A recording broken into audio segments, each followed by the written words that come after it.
Sunflower theory ఇది ఎప్పుడైనా విన్నారా?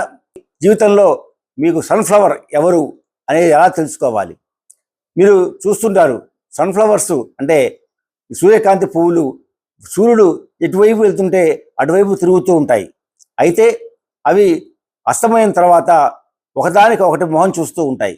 అంటే అప్పటి వరకు వెలుగును చూస్తూ ఆ సూర్యకాంతి పుష్పాలు తాము చీకటి పడగానే ఒకరి ముఖంలో ఒకరు వెలుగును చూసుకుంటూ కాలాన్ని గడుపుతాయి అనేది ఆ థియరీ.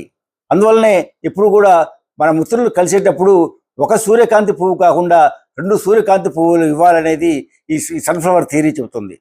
నిజమే, మనం ఎప్పుడైతే కష్టాల్లో ఉన్నామో అప్పుడు మన వైపు చూసే ఒక మంచి మిత్రుడు ప్రతి ఒక్కరికే ఉండాలి. అలాగే మీ జీవితంలో కూడా ఒక సన్ఫ్లవర్ ఖచ్చితంగా ఉండి ఉంటారు. సన్ఫ్లవర్ థియరీ ఇది ఎప్పుడైనా విన్నారా?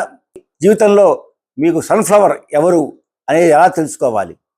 మీరు చూస్తుంటారు సన్ఫ్లవర్స్ అంటే సూర్యకాంతి పువ్వులు సూర్యుడు ఎటువైపు వెళ్తుంటే అటువైపు తిరుగుతూ ఉంటాయి.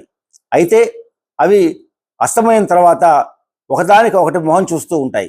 అంటే అప్పటి వరకు వెలుగును చూస్తూ ఆ సూర్యకాంతి పుష్పాలు తాము చీకటి పడగానే ఒకరి ముఖంలో ఒకరు వెలుగును చూసుకుంటూ కాలాన్ని గడుపుతాయి అనేది ఆ థియరీ. అందువల్లనే ఇప్పుడు కూడా మన మిత్రులు కలిసేటప్పుడు ఒక సూర్యకాంతి పువ్వు కాకుండా 2 సూర్యకాంతి పువ్వులు ఇవ్వాలనేది ఈ సన్ఫ్లవర్ థియరీ చెబుతుంది. నిజమే, మనం ఎప్పుడైతే కష్టాల్లో ఉన్నామో అప్పుడు మన వైపు చూసే ఒక మంచి మిత్రుడు ప్రతి ఒక్కరికే ఉండాలి.